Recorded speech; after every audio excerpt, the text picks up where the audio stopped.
ఉదయకాల ప్రార్థన. మహోన్నతుడా, మహాశక్తి సంపన్నుడా, మమ్ములను అత్యంత మిక్కిలిగా ప్రేమిస్తున్న దేవా, మీకే స్తుతి, మీకే స్తోత్రాలు చెల్లించుకుంటున్నాం. తండ్రి, గడిచిపోయిన రాత్రి కాలమంతా కూడా మీ యొక్క రెక్కల చాటున మాకు క్షేమాన్ని దయచేసి మంచి నిద్రతో మమ్మల్ని సంతృప్తిపరిచినందుకు వందనాలు తండ్రి. తండ్రి, ఉదయకాలంలో ఈ లోకాన్ని చూడడానికి మరొక అవకాశం అనుగ్రహించినందుకు, ఈ సూర్యోదయాన్ని చూడడానికి, మా కుటుంబాన్ని చూసుకోవడానికి మీరు ఇచ్చిన ఈ సమయాన్ని బట్టి మీకే కోట్లాది కోట్ల స్తుతులు తండ్రి, స్తోత్రాలు చెల్లించుకుంటున్నాం ప్రభువా, కృతజ్ఞతలు చెల్లించుకుంటున్నాము నాయన. ఫిలిప్పీలు 2వ అధ్యాయము 15వ వచనము. నిష్కలంకులను అనింద్యులునైన దేవుని కుమారులగునట్లు సనుగులు సంశయములు మాని సమస్త కార్యములను చేయుడి అని ఈరోజు తండ్రి మాకు బోధిస్తున్నారు తండ్రి. అవునయ్యా, ఈ రోజున మా యొక్క జీవితము నిష్కలంకంగా ఉండుటకు కృప చూపించండి నాయన. మాకు లేని వాటిని బట్టి మిమ్మల్ని నిందించకుండా, మీ నామాన్ని మేము దూషించకుండా, అయా కనీసము సనుగు కొనకుండా, అయా ప్రతి పని కూడా చేస్తూ, అయా మీరు మాకు అనుగ్రహిస్తారనే విశ్వాసంతో ముందుకు వెళ్ళే జ్ఞానమును అనుగ్రహించండి. అయా ఈ రోజున మేము ఈ లోక సంబంధుల వలె ప్రతి విషయంలో తండ్రి మేము సనుగు కొనక, ఇచ్చిన వాటిని బట్టి సంతృప్తి కలిగి జీవించుటకు, ముఖ్యంగా మీ బిడ్డలుగా జీవించుటకు సహాయం దయచేయండి.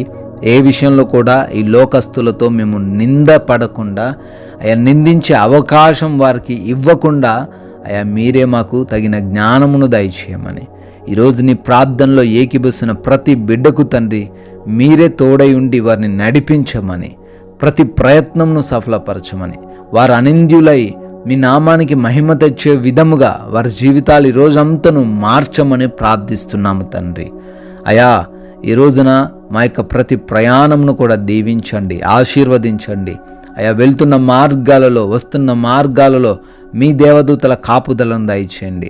ఏ మార్గాల్లో ఈ రోజున వారి ప్రయాణం ఉన్నప్పటికీ వారు క్షేమకరంగా వెళ్తూ, క్షేమకరంగా వారు గమ్యానికి చేరుకోవడానికి కృప చూపించండి నాయన. అదేవిధంగా తండ్రి, ఈ రోజున ఏ ఒక్క బిడ్డ కూడా ఎటువంటి లోటు లేమి అనేది లేకుండా సమస్త విషయంలోనైనా సమృద్ధి కలిగి ఉండులాగున దీవించండి. ఆరోగ్యముగాను, ఆర్థిక పరంగాను, ఆత్మీయతలోను ప్రతి బిడ్డను కూడా వృద్ధి పరచమని ప్రార్థిస్తున్నాము తండ్రి. అయ్యా ఈ రోజున మా పనులన్నిటిని కూడా దీవించండి అయ్యా. జ్ఞానము దయచేయండి నాయన, శక్తిని అనుగ్రహించండి. బలహీనులుగా మారకుండా బలపరచండి తండ్రి. ఆటంకాలు ఉంటే వాటిని చూసి భయపడకుండా మీ సహాయం ద్వారా ముందుకు వెళ్ళుటకు కృప చూపించమని, నూరింతలుగా మమ్మల్ని ఫలింపజేయమని ప్రార్థిస్తున్నాము తండ్రి.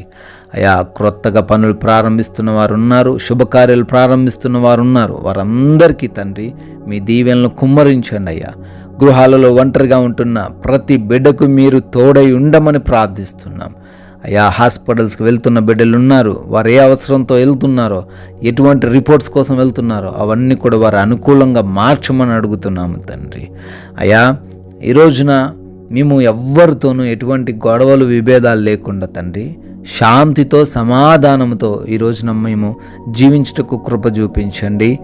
సమయం అనేది విలువైనదని గ్రహించి అయ్యా వ్యర్థపరచకుండా, విలువలేని వాటికి మా సమయం కేటాయించకుండా మాకు కృప చూపించమని ప్రార్థిస్తున్నాము ప్రభువా. ఈ రోజున మేము ఎటువంటి మోసపూరితమైన అపవాది చిక్కుల్లో చిక్కుబడకుండా మీరే మమ్మల్ని నడిపించండి తండ్రి. మాటల ద్వారా, మా ప్రవర్తన ద్వారా మేము పట్టుబడకుండా మాకు జ్ఞానాన్ని దయచేయమని అయా. మీ కృప, మీ దయ వలన బర్త్డేలు, యానివర్సరీలు ఈ రోజున సెలబ్రేట్ చేసుకుంటున్న బిడ్డలందరినీ కూడా దీవించి ఆశీర్వదించి వారి కుటుంబాలకు మీరు తోడై ఉండమని ప్రార్థిస్తున్నాం నాయన తండ్రి. ఈ రోజున ప్రతి ఒక్కరం కూడా నాయన కొందరికైనా మీ నామాన్ని ప్రకటిస్తూ మీ రాజ్య సువార్తలో పాలిభాగసులై ఉండే గొప్ప ధన్యత మా అందరికీ కలగజేయమని ప్రేమ కలిగిన యేసుక్రీస్తు వారి నామంలో ఈ ప్రార్థన అడుగుతున్నాము తండ్రి. ఆమేన్.